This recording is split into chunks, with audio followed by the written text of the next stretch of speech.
Hey guys, Purge Surge here, and I know it's been an incredibly long time, and I really apologize for that. The biggest issue has been, no matter what settings I try, I keep getting some sort of encoding overloaded error.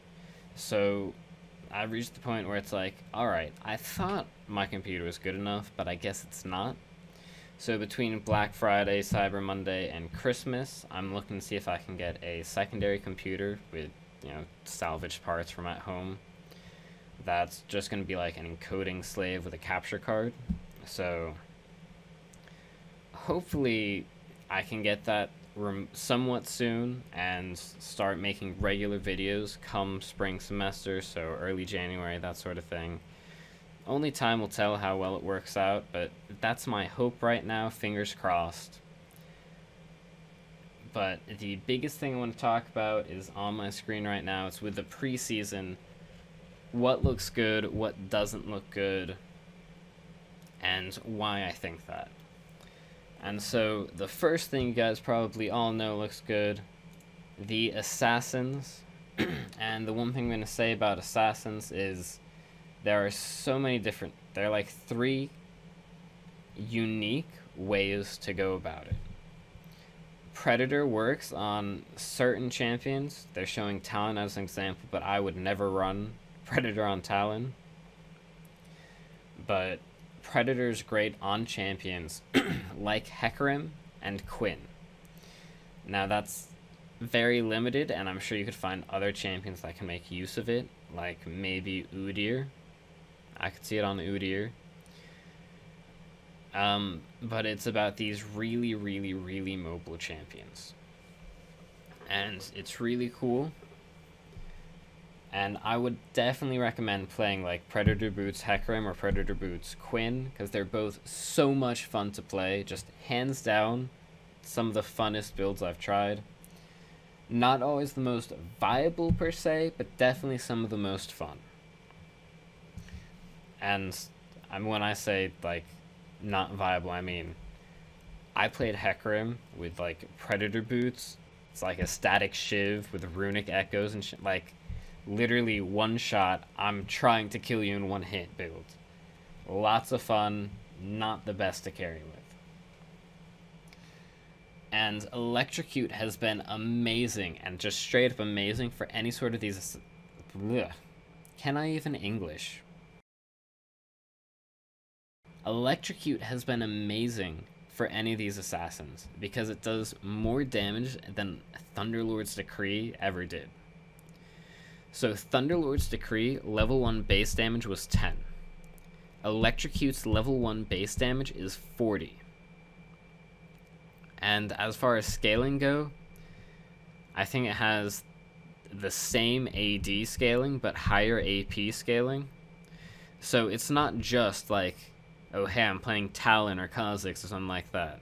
It's, oh hey, I'm playing Kassadin, I'm playing Katarina. So it works for all these other champions. Not just the melee AD assassins that we all think of. And Dark Harvest is really great because it resets every time you get another stack, and you get stacks from kills.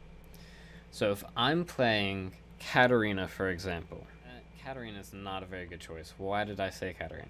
If I'm playing Kayn, for example, like blue form Shadow Assassin Kayn, right? I go in with like 10 million move speed and I one-shot someone, right? They drop 6 stacks, I pick up 6 stacks, and I effectively have a free Duskblade on my next auto. Just out of nowhere. And if someone else dies and I pick up their souls, oh hey, another plus 6 damage on my next auto. And it's crazy because in one team fight you could literally get plus 30 permanent damage off of it, which is insane.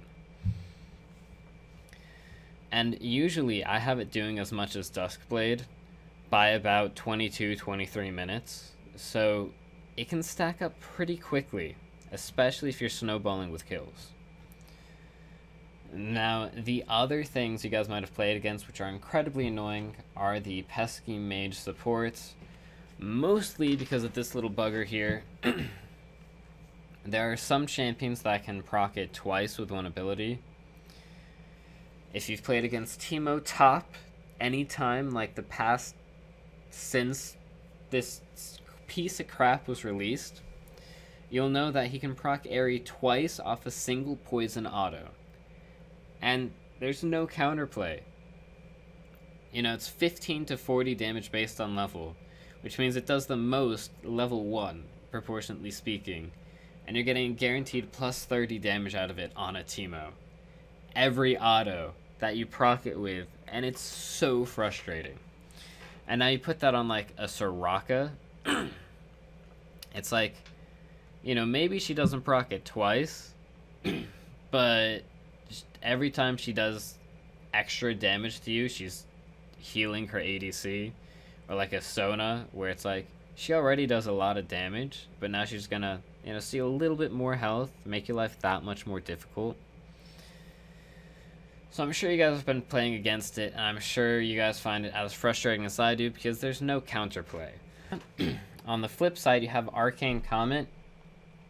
Does more damage, but there is counterplay. If you're not, like, CC'd into it, it is a relatively quick skill shot type thing. But you can walk out of it if you're being aware of what's going on. So unless you're CC'd, you can actually just dodge out of the damage, and it still goes on its, you know, 20-second cooldown level 1. And of course, you can't forget about the ultimate hat, which on like team fight oriented champions is so ridiculous. So you get like a support Sona with ultimate hat. Her cooldown on her ultimate is reduced by 55%. What does Sona do in a team fight? She makes your entire team dance. Oh wait, you can do that 55% more often? Oh, now that's really frustrating, isn't it? So that's sort of the reason why they've become really popular. But let me show you the reason why tanks, I think, are going to start coming back into the meta once everyone's like, okay, I'm done getting one shot by assassins. So the biggest thing is Aftershock does a very nice amount of damage. So if you're playing like a Leona, an Alistar, a Zac, and I know Zac's not a common pick, I just say Zac a lot because Zac is like one of my go-to champs. You're playing like a Maokai or whatever. You know, sometimes you want to take Grasp and the Undying on top laners, but Aftershock is so great because it does plus 3.5% of your max health. Not bonus health, not current health, max health.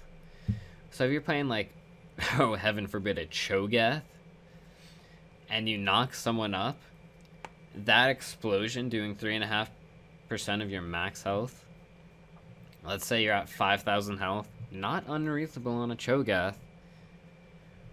And, you know, maybe you proc that, you know, Gargoyle Stone Plate, so you're at 10,000 instead. Well, 1% of 10,000 is 100 damage. 3.5%, 350 damage, and an AoE plus the base damage. And even if you're not, you know, 10,000 HP Cho'Gath, you're only sitting at 5,000 HP, that's still 175 plus base damage. And you also get bonus armor and magic resist. And it's an AoE damage. So it's really, really, really nice. The next thing is Demolish, where again, it's plus 30% of your max health bonus physical damage. So 125 plus 30% of your max health. You're a 5k HP Cho'Gath. 10% of your max health is 500. So 1500 bonus damage. Plus the 125. So 1625 bonus physical damage to a turret. Like, you're literally just one-shotting turrets at that point. You're a Cho'Gath. You're not necessarily meant to be a split push threat, but you just single-handedly took down like 3 turrets in 30 seconds. And so that's why people have been playing a lot of Yorick, because Yorick usually builds a Sheen item anyways, and so the scaling there is just absolutely insane. It can also get his Maiden to tank for him. So if you haven't tried that Yorick split push build, I highly recommend it. Usually it's Grasp, Demolish, either Iron Skin, or Conditioning depending on the matchup, followed by either Overgrowth or Second Wind depending on the matchup, and it's ridiculous. Speaking of ridiculous, like this armor MR and then after 10 minutes getting the bonus stuff, it's nice, but it's really not that big of a deal. Conditioning is pretty great because you get the plus 5% and you get plus 8 for both. And usually, unless you're in very specific matchups, you're not too worried about dying pre 10 minutes unless you completely misplay. And now to scale with Aftershock and Demolish that we just talked about, you have Overgrowth. Every 8 monsters or enemies that die near you permanently increase your max health by 0.2%, and it has a range of 1,400 units. Now, for those of you that don't know how big that is, think about, you know, like a level 18 Tristana's reign. Actually, let's put it this way. We all know Caitlyn has like the longest auto attack range of any ADC. And I'm pretty sure it's like 650 or 675. Let me just, you know, double check. So yeah, 650. Oh, here's a great one. So Jinx with rank 5 switcheroo using her rockets, okay? This gives you bonus double the range of Jinx rocket autos. That's massive, okay? That's insane. That's like your entire screen. If anything dies within a screen length of where you are, you get bonuses from it. So you stack this up so quickly. At like 20 minutes, you get as much as Cinder Hulk would give you. Like, what? And then if you're not feeling Overgrowth and you're like, you know, max health is great, but I'm sitting here and I'm, you know, I don't care. I'm a Cho'Gath and they picked Vayne top and I'm literally going to die every 2 minutes unless there's something I can do about it. Oh wait, there is. It's called Second Wind. It gives you extra healing. After taking damage from an enemy champion, heal for 4% of your missing health over 10 seconds.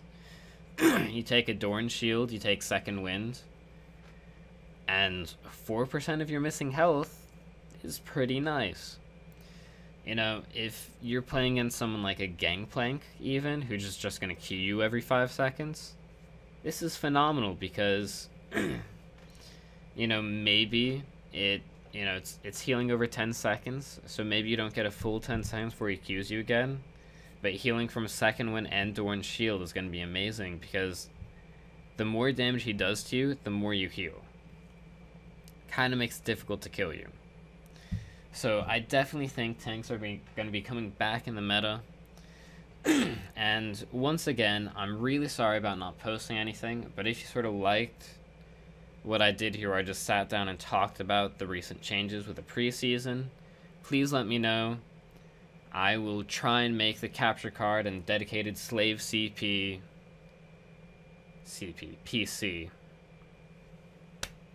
I will try and make that happen as soon as possible. We'll see how it goes. But for now, I will see you guys until further notice. I hope you guys had a great Thanksgiving, and I hope you guys have a great rest of the year. It depends on when I make my next video, but maybe Merry Christmas, Happy Kwanzaa, Happy Hanukkah, whatever you celebrate, or if you don't celebrate anything, happy chilling with your family in front of a fire, whatever, and have a great New Year's, depending on if I see you guys or not. So, have a great time, and I'll catch you guys in the next video, which will hopefully be sooner rather than later. Bye-bye.